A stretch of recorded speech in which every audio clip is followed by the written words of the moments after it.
तो हेलो बच्चों, आज हम क्लास 10th के दसम के तीसरा चैप्टर संस्कृत के तीसरा चैप्टर पढ़ने आए हैं। दूसरा तीसरा का क्वेश्चन आंसर वीडियो सब कुछ अपलोड किया एक्सप्लेनेशन भी। आज हम तीसरा चैप्टर के एक्सप्लेनेशन समझने जा रहे हैं। तृतीया पाठा के बारे में, तृतीया पाठ है जो उसके बारे में एक्सप्लेनेशन समझने जा रहे हैं। तो पहले इसको भी हम बता देंगे, आप स्क्रीनशॉट भी ले किताब निकाल लीजिए। आप मेरा जो किताब है संस्कृत का तीसरा चैप्टर का नाम है आलस कथा। चैप्टर का नाम क्या है? आलस कथा। मतलब पता ही नाम है कि आलस कथा, इसी नाम से पता चलता है कि उसमें आलस के बारे में बताया जाएगा, आलस के बारे में। तो हम पढ़ते हैं और समझाते हैं एक एक लाइन। आप किताब लेकर बैठ जाएं, पढ़ना है तब एकदम जुनून के साथ पढ़िए। तब चलिए पहले कि अयम पाठा, किताब देखते रहिए। अयम पाठा विद्यापति कृतस्य कथा ग्रंथस्य पुरुष परीक्षा छेती नामकस्य अंश विशेषे वर्तते। मतलब कह रहा है कि ये सब, यह जो पाठ है, यह कथा ग्रंथ जो है, यह विद्यापति के द्वारा रचा गया है और यह पुरुष परीक्षा के अंतिम भाग से लिया गया है। पुरुष परीक्षा कथा ग्रंथ है, उसके अंतिम भाग से यह कविता लिया गया है। यह जो कविता है आलस कथा विद्यापति के द्वारा कथा ग्रंथ है, मतलब लिखा गया है। और यह पुरुष परीक्षा के अंतिम अंश विशेष, मतलब अंश विशेष से लिया है।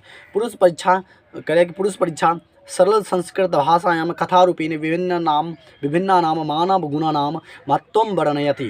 कह रहा है कि पुरुष परीक्षा को सरल संस्कृत भाषा की कथा रूप से या विभिन्न मानव गुणों के बातों के महत्व के बारे में वर्णन करता है, उसी से लिया गया। दोषा नाम च निराकारणाय शिक्षा ददाति, और दोषा नाम और निराकरण शिक्षा ददाति के रूप में शिक्षा के रूप देती है, शिक्षा के रूप में देती है ददाति। विद्यापति लोकप्रिय मैथिली कवि अस्ति।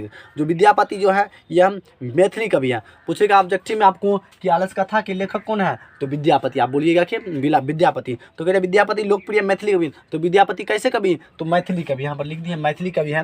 मैथिली कवि बहुत ही लोकप्रिय है, पॉपुलर है। कह रहा है कि विद्यापति प्रिय लोकप्रिय मैथिली कवि हैं। अपितु च बहुनाम संस्कृत कथा ग्रंथानाम निर्माणतमपि विद्यापति आसीत् इति तस्य विशिष्टता संस्कृत विषये अपि प्रभुता आस्ति। प्रस्तुते पाठे आलस कथा नामकस्य दोषास्य निरूपयेन व्यंग्यात्मका कथा प्रस्तुते विद्यते। मतलब कह रहे प्रस्तुत कविता व्यंग्यात्मक रूप में आलस कथा के रूप में बताया गया है कि प्रस्तुत कथा जो आलस कथा है, जो विद्यापति के द्वारा लिखा गया, दोष रूप में व्यंग्यात्मक रूप में प्रस्तुत किया गया यह कथा है। तो यह व्यंग्यात्मक रूप में प्रस्तुत किया गया है, यह आलस कथा जो है विद्यापति के द्वारा यह लिखा गया है कविता जो है। प्रस्तुत पाठे आलस कथा दोष के रूप में और मानव के दोष और उसके गुण के बारे में, क्या दोष है उसके बारे में बताया गया इस कथा के बारे में, इस कविता के बारे में। तो इसी से आपका क्वेश्चन भी रहेगा। नीतिकार आलस से निरूपण मानते हैं, और नीतिकाल आलस है आलस से निरूपण मानते हैं। नीतिकार जो आलस है निरूपण माना गया है, आलस बहुत ही कठिन माना गया। देखिए आज चैप्टर स्टार्ट होता है कि आसीत मिथिलायाम वीरेश्वर नाम मंत्री। कह रहा है कि यहाँ पर मिथिला में वीरेश्वर नाम का एक मंत्री रहता था। कह रहा है कि आसित मतलब थे इसका यूज़ होता है। तो होता है, देखिए कह रहा है कि विद्यापति जो है मिथिला का जो मंत्री है वह वीरेश्वर है। और स्वभाव दानशीला करुणश्च सर्वोभ्य दुर्गेन भ्यो नामश्च प्रभृति मिच्छा भोजनम दापयति।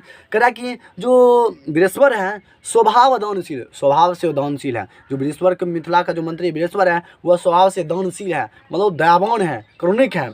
और सर्वभ्य दुर्गभ्य प्रति मिच्छा भोजनम दापयति, और सभी जितना भी आलसी है उसको प्रतिदिन मिच्छा भोजन देता है। जितना भी आलसी है उसको प्रतिदिन भोजन, ताला सलाई खोल रखा है, उसमें सभी आलसी को क्या देते हैं, भोजन देते हैं। कौन देते हैं, तो मिथिला के जो मंत्री हैं वीरेश्वर देते हैं। क्या देते हैं, वीरेश्वर देते हैं। तब लब्धो वस्त्रावदापयन्ति। कह रहा है कि तब ध्यानपूर्वक क्या कह रहा है कि वहाँ पर वस्त्र भी दिया जाता था। शोभ्यो अन्ना वस्त्रे, अन्न भी दिया जाता था, वहाँ पर वस्त्र भी दिया जाता। जितना भी आलसी है लोग, जिसके पास पैर कटा हुआ है, जितना भी आलसी है उसको भी क्या करता है, ये प्रतिदिन वस्त्र देते हैं, मिच्छा भोजन देते हैं। तो यहाँ पर एक लाइन है श्लोक का, तो वो थोड़ा पढ़ते हैं। निर्गति नाम चौ सर्वेशा आलसा प्रथमो माता किंचित क्षमते कर्तुम जाठरे अपि वही नाम। कह रहे हैं निर्गति निर्गति के रूप में जितना भी जिसका निर्गति होता है, जिसका विनाश होता है, सर्वेशाम प्रथम आलसा, उसका जो प्रथम जो होता है, प्रथम चीज़ जो होता है उसका जो आलस होता है, प्रथम चीज़ जिसका भी जैसे जिसका ह्रास हो रहा है, जिसका मतलब जिसका कोई कुछ नहीं हो रहा है, जो पूरा नॉश की ओर जा रहा है तो उसका पहला कारण हो जाएगा आलस ही होगा। तो आप भी मेहनत कीजिए, पढ़िए, तभी ना आपका नंबर जुटेगा। नहीं तो आलस के चक्कर में रहिएगा तो आलसा नाम दुर्गति नाम, तो दुर्गति हो जाएगा आपको। तो कह रहा है कि निकिंचित हमते जाठोर में बहिनाम, तो कहाँ उसका जो जाठ जितना भी सब कुछ मूल रूप होगा हानि का, उसका जो होगा आलस ही होगा। अब कह रहा है कि तो आलसा पुरुषाम तष्टेम लब्धाम तो सुत्वा वह वस्तुत परिज मृत जातम बर्तुली बभू तो यथा। कह रहा है कि जितना भी है मतलब लाभ के रूप में, आलस के रूप में जितना भी लोभ है वह आपको दुर्गति के रूप में ले जाएगा। स्त्री सौकुर्य ही सर्वेशम अपि सहते सजाति नाम सुखम दृष्टवा केना धावंती जनतवा। कह रहा है कि स्थिति, जिसका स्थिति सौकुल्य बहुत अच्छा भी हो और जो भी आलसी भी नहीं है लेकिन उसको फ्री का चीज़ मिल रहा है तो वहाँ पर कौन नहीं जाएगा। पर कह रहा है कि सभी चीज़ सजाती सब चीज़ मिल रहा है तो सजाती नाम सुखम से दृष्टवा के ना धमंती, तो सजाती लोग जितना भी समान लोग हैं क्यों नहीं वहाँ दौड़ कर जा सकता। धमंती जानतवा दृष्टवाना के, जहाँ पर सब कुछ मिल रहा है फ्री में तो कौन नहीं जा सकता। दृष्टवाना धमंती जानतवा, तो कौन नहीं जा सकता, वहाँ पर सभी लोग जाते हैं। तो कह रहे हैं कि पश्चात आलसानां सुखम दृष्ट्वा धूर्त्वा अपि कृत्रिम आलसस्य दर्शयित्वा भोजनम गृह्णन्ति। कह रहा कि बृहस्पति जो था वह खोला था आलसियों के लिए, मतलब आलसियों को भोजन के लिए। आलसी आएगा और भोजन करेगा और खाएगा। लेकिन यहाँ पर दूसरा चीज़ हो गया कि यहाँ पर जितना भी आलस तो आता ही था लेकिन वहाँ पर जो इतना भी धूर्त आलसी था जिसके पास सब कुछ भी है तब पर भी वो, जिसके पास सब कुछ है, घर पूरा सब कुछ है, तो वह क्या तब पर भी वहाँ पर पहुँच जाता था कृत्रिम आलस बन के। नया अपन भेष जूते कपड़ा पहन लेता था, चल जाता था फट लगा जिनका। तो पश्चात आलसानाम सुखम दृष्ट्वा, वहाँ पर देखा कि जो मिथिला का मंत्री है कि फ्री में सबको दे रहा है तो उसमें क्या कपि धूर्तापि कृत्रिम आलस दर्शन भोज्यम ग्रंथ, और कृत्रिम आलस लेकर धारण करके वहाँ पर फ्री में भोजन ग्रहण करने चल रहा था। तदनन्तरम् आलसानां बहु द्रव्यम दृष्ट्वा तन्नी योगी पुरुष परामृष्टम, देखा कि जितना भी है बहुत सारे लोग मतलब तन्नी योगी पुरुष, बहुत सारे जो देखा है योगी पुरुष देखा, उसका जो योगी मतलब जो कर्मचारी है, योगी पुरुष जो आलस सलाह के जो कर्मचारी हैं उसने देखा कि आलस जो आलसी लोग तो आ ही रहे हैं लेकिन कुछ भी है वो भी आ रहे हैं और वह क्या कहते हैं बहुत सारे भोजन प्राप्त करें। और जो मिथिला का जो खर्चा भी बढ़ने लगता है, क्या होता है खर्चा भी, जहाँ पर आलसा वहाँ पर खर्चा नहीं होगा, खर्चा भी होगा। तो यद क्षम बुद्धम करुणायाम केवलम सोभ्य स्वामी वस्तुनाम दापयति। और यहाँ पर स्वामी नाम जो था वृद्धराय का मंत्री जो था सब कुछ वस्तु भी दिया जाता था।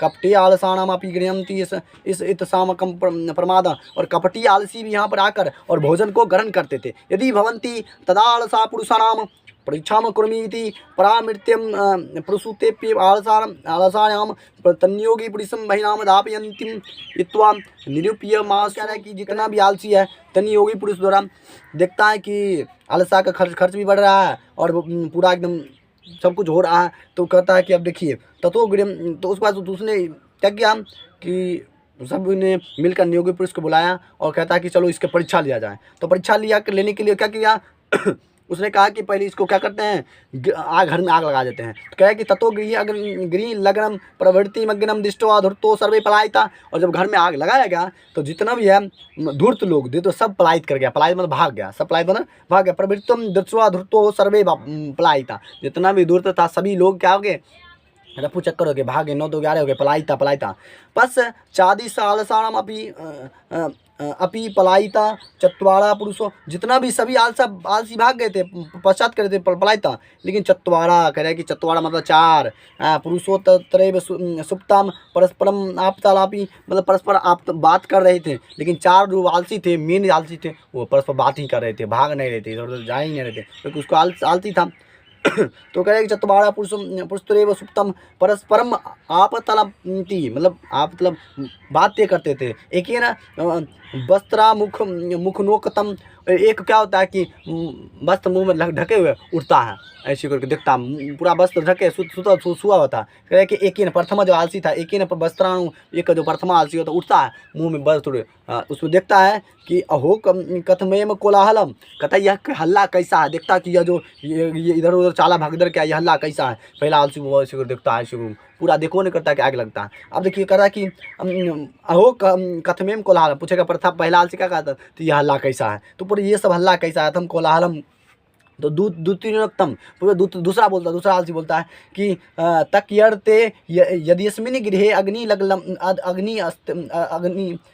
लग्न्यो अस्ति, लगता है, उन्होंने बोला कि लगता है इस घर में आग लग गया, लगता है। दूसरा आलसी बोला, पहला आलसी बोला कि यह हल्ला कैसा, फिर दूसरा आलसी बोलता है कि लगता है तस्नी में यह घर है, इस आलसाला में लगता है आग लग गया है। तो तृतीय आलसी बोलता है कोपी तथा धार्मिको नास्ति, तो कहे कि कोई धार्मिक जो आदमी है वो आकर क्या आगे, या इदानी जलोर्धिम शोभवी जल से भींगा हुआ कपड़ा हम पर उड़ा दे, कोई भी बचा ले हमको। कर्टोवासम प्रावृत्तुन होती, कोई भी आकर, कोई दर्द जो व्यक्ति हैं वो आकर हमको बचा ले। लेकिन उसके बाद चतुर्थ आलसी बोलता है, चौथा आलसी दूसरा बोलता है कि कोई मतलब कंबल से, तीसरा बोलता है कंबल से उड़ा दे। लेकिन यहाँ पर चौथा बोलता है कि चतुर्थोक्तम, चतुर्थों ने बोला, चौथा ने बोला अरे वाचाला, अरे बाचाल, बड़ी वाचाल कहते हैं जो ज़्यादा बोलता है, तो ज़्यादा बचर कर रहा था।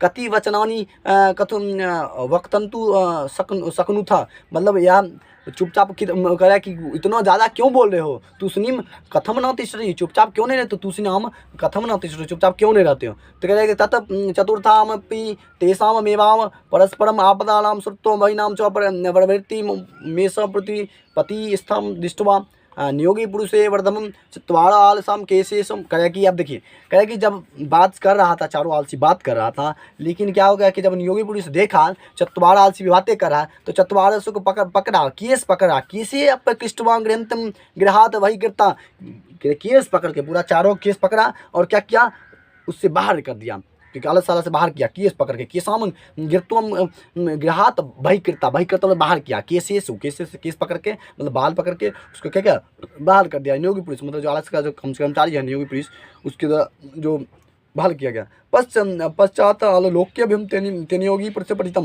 उसके बाद नियोगी पुरुष के द्वारा बढ़ा गया, बोला गया, नियोगी पुरुष जो अलग कर्मचारी पतरेव गति स्त्री नाम, पति के जो गति होते हैं, स्त्री होते हैं, पति जो मतलब जितना भी होता है पति, मतलब हमारे जो पति घर में जो समझते हैं पति जो होते हैं, उसका जो गति होता है वो स्त्री होते हैं, महिला ही होते हैं उसके पीछे। जैसे कोई भी कामयाब के आदमी के पीछे महिला का हाथ होता है, उसी तरह से पति का जो गति होते हैं स्त्री होते हैं। उसके बाद बालानाम जननी गति, और बालक हमारे जैसे बालक जैसे बालानाम गति जननी, बालक की जो गति होते हैं माँ होती है, माँ मतलब मेरी माँ, सबकी माँ जो होते हैं उसका गति होते हैं, जिसका पालन पोषण करती है जननी मतलब माँ करती है। तो यहाँ पर कहे कि नालसा नाम गति कचितम करोने के बिना, और आलसा का जो आलस को गति होते हैं करोने के बिना, दयावान व्यक्ति होते हैं आलस, जो आलसी लोग हैं उसको क्या दयावान, लोग दया करेंगे, 2 रुपया 4 रुपये दे देंगे, यहाँ पर तो पूरा खाने का। पश्चात चतुर्थ दो स्थितम वस्तु मंत्री दापयम मासा, उस बाद क्या क्या चालू कर लास्ट में चारों आलसी को बुलाया गया, और बुलाकर क्या किया, उसको वस्त्र दिया गया, वस्त्र देकर उसके बाद उसको पुरस्कार किया गया, उसके बाद वहाँ से जाने के लिए। तो यही था आलसा में, पूरा आप एक्सप्लेन कर दिए। अब इसको थोड़ा समझा देते हैं, उसके बाद इसका भी स्क्रीनशॉट ले लीजिएगा। तो यहाँ पर देखिए आलसा चैप्टर का नाम है, और यह तृतीय चैप्टर है, क्लास 10th का है। अब देखिए कह रहा है कि लेखक आलस कथा के लेखक कौन है, विद्यापति, मैथिली कवि हैं, पता है। अब देखिए मिथिला के जो मंत्री कौन है, वीरेश्वर, और दयावान है, वो दयावान है। पूछेगा कि मिथिला के मंत्री कौन है, वीरेश्वर है, ऑब्जेक्टिव में आपको फंस जाएगा एकदम, बढ़िया से पढ़िए। और कह रहा है कि आलसियों की संख्या कितनी थी, तो 4, जो आलसियों के जो और जितना भी सब धूर्त था सब। पति का गति कौन होता है, स्त्री, पति का जो गति होते हैं स्त्री होते हैं, और बालक का गति तो माँ होती है, जननी, बालक का जो लड़का होता है। और प्रथम आलसी क्या बोलता है कि हल्ला कैसा, और दूसरी आलसी को बोलता है लगता है इस घर में, इस आलसाला में आग लग गया। और तृतीय आलसी बोलता है कि कोई भीगे हुए कंबल से क्या मुझे जलोर्धम उड़ा दे। और उसके बाद चतुर्थ आलसी बोलता है कि वाचाला, चुप क्यों नहीं रहते हो, चुपचाप, अरे वाचाला तुस्निम कथम न तिष्ठति, मतलब चुपचाप क्यों नहीं बैठते हो, तो उसने बोला। उसके बाद क्या है कि इसमें बताया गया कि मंत्री है वीरेश्वर, मंत्री जो है वीरेश्वर है, और जो 4 आलसी है, पहला दूसरा तीसरा चौथा आलसी है, और उसको भगाना कैसे भगाया, तो केस करके पकड़ के निकाला, लास्ट में पुरस्कार भी दिया गया। तो यही था। आप स्क्रीनशॉट लेना चाहते हैं तो हट जाते हैं, स्क्रीनशॉट ले लीजिएगा। और भी हमसे जुड़े रहने के लिए हमारे चैनल को लाइक शेयर सब्सक्राइब कीजिए, और एकदम बोर्ड एग्जाम में तहलका मचा दीजिए एकदम। 2024 एग्जाम में हम एकदम 24 एग्जाम में बढ़िया नंबर लगा देंगे, एकदम हमसे जुड़े रहिए एकदम। और स्क्रीनशॉट लेना चाहते तो ले लीजिए एकदम, कोई दिक्कत नहीं। चलिए वीडियो कैसा लाइक शेयर